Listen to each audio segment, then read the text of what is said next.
What about my love? Wasn't it enough? Just let me know so I can hold you. Jahwar Jordan, to me, is the best running back in the country. Ooh. You hear what I said? Yeah. Tell us what. Tell Hey, us. hold on. Tell all the listening. people that don't know. Tell all the people that don't know where he even plays. He plays at Louisville. He's been at Louisville, I believe, 3 years now. Wait, I think Syracuse for 2 years and Louisville for 3 years. Either way it goes, he was splitting carries. This year, they're giving him the full reign of every single carry at Louisville. He single-handedly, shout out to my boy Jack Plummer, though, who transferred over from Cal. I appreciate him. But I think he's a better quarterback than what people give him credit for, too. He threw some dotties. But the way Jahwar Jordan totally sliced and diced Notre Dame's front seven was absolutely, what'd you say, Fisher? Ridiculous. Ridiculous. On the season so far, 87 carries, 658 yards. As I mentioned, he was splitting carries his whole career up until this year. Last year, he did have 800 yards, though. And I think he's a better threat in the passing game that people give him credit for. If I had to do an NFL comparable to him, and this is big, but it just reminds me of it. So take it with a grain of salt. I think he reminds me of Alvin Kamara a little bit. This is the way he can catch out the backfield. But I think, he's tied third in rushing touchdowns with 8, and he has 9 total touchdowns already, doubling his career total. He doubled it in 5 to 6 games. 7.5 yards a carry. The one thing that I noticed off tape, man, and I had to go back and rewatch that Notre Dame game, and shout out to my boy Sam Hartman, bad play calling from Notre Dame. I don't know what's going on. But Jahwar Jordan, he is a missile after the handoff. You hear me? Right up the middle, right up the gut, right around the outside. That second level speed. Remember how we was talking about Bijan Robinson don't have that second level speed? Man, this dude he's a runner, he's a track star. You know what I'm saying? He's gonna get away when he gets far. And he's also slippery, man. You see people trying to tackle him, try to put hands on him, and he's just way too slippery. I'm willing to say that he might be the best halfback in the country, or the fastest halfback in the country too. He has shown, though, in the games that he can get off quickly and make an impact. Like his first couple of games this season, running for, I think, 130 yards plus, respectively. But in particular, if you give him more carries and you trust in him, he gets better and better and better every time he touches the ball, too. So he's one of those guys that, like, you can't always expect that magic run or that 50-yard run every freaking game. You got to kind of let him take his time to get in there. But once he hits that sweet spot, like he did in Notre Dame, it was over. The second half was his, basically. I'm willing to say if Louisville's offensive line was great, he'd have 200 yards per game. Yeah. No lie.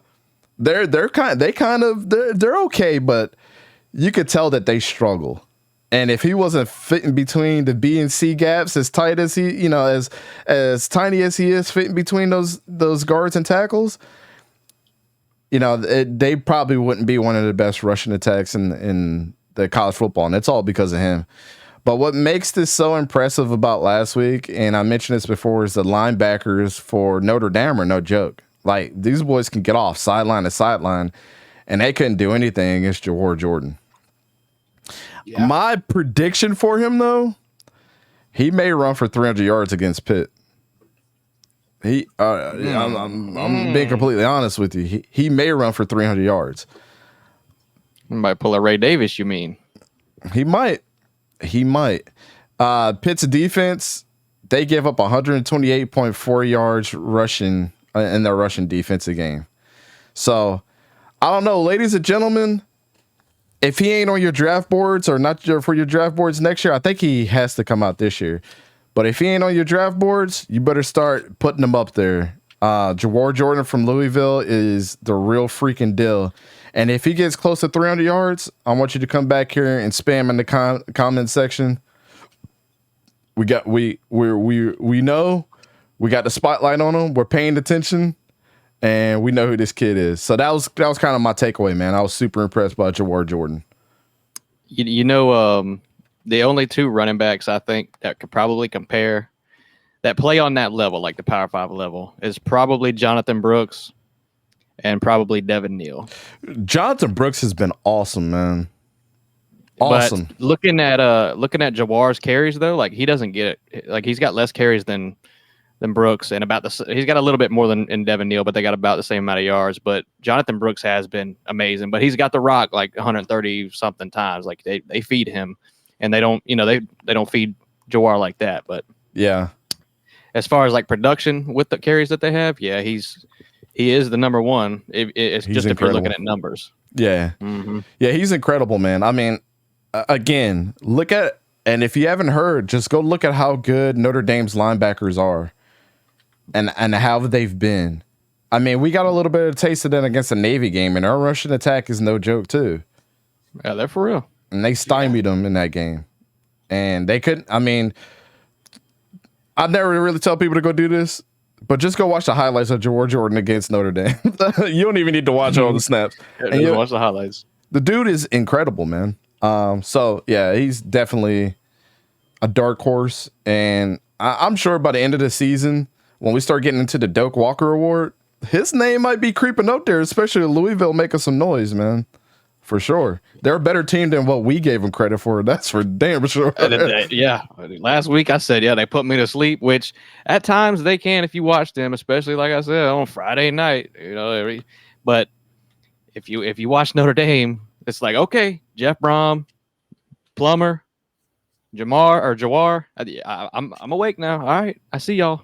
Man, they 5-0 now, so and then beat Notre Dame. So isn't it crazy how we've talked about North Carolina, Florida State, Clemson, and Duke possibly being in Miami now, possibly being the teams that might end up in the ACC championship?